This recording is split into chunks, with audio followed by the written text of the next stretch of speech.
എൻ്റെ close friends എല്ലാം ഞാൻ അൺഎക്സ്പെക്റ്റഡ്ലി മീറ്റ് ചെയ്തവരാണ്. അങ്ങനെ UK വന്ന് ഞാൻ മീറ്റ് ചെയ്തൊരു ഫ്രണ്ട് എനിക്കിന്ന് ഫെയർവെൽ സർപ്രൈസ് ആയിരുന്ന ഒരു വീഡിയോ ആണിത്. സർപ്രൈസ് ഞാൻ ഓൾറെഡി പുറത്തുനിന്ന് തന്നെ കണ്ടിട്ടുണ്ടായിരുന്നു. ഞാൻ ഭയങ്കര ഹാപ്പിയായി. കാരണം എന്നെ വർഷങ്ങളായിട്ട് അറിയുന്ന ആളോ എൻ്റെ റിലേറ്റീവോ അല്ലാത്ത ഒരാൾ അവരുടെ ലൈഫിൽ നിന്ന് ഇത്രയും ടൈമും എഫേർട്ട് എടുത്ത് ചെയ്തപ്പോൾ എനിക്ക് ഭയങ്കര ഒരു ഹാപ്പിനെസ് ആയിരുന്നു. എനിക്കറിയായിരുന്നു ഈ സിറ്റി വിട്ട് പോകുമ്പോൾ ഞങ്ങൾ ഈ സിറ്റി മാത്രമല്ല ഇവിടെയുള്ള കുറേ ഫ്രണ്ട്ഷിപ്സും മെമ്മറീസും മിസ് ചെയ്യുമെന്ന്.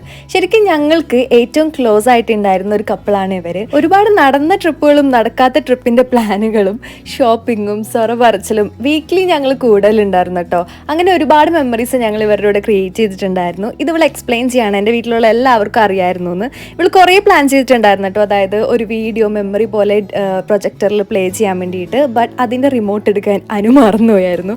അതുകൊണ്ട് രണ്ടാളും കൂടിയും വേറൊരു ദിവസം ഇത് പ്രൊജക്റ്റ് ചെയ്യാമെന്ന് പ്ലാൻ ചെയ്തു. രണ്ടാളിപ്പോൾ രണ്ട് സിറ്റിയിലാണെങ്കിൽ പോലും ഞങ്ങളുടെ ട്രിപ്സിനും ഷോപ്പിംഗ് പ്ലാൻസിനൊന്നും ഒരു കുറവില്ല.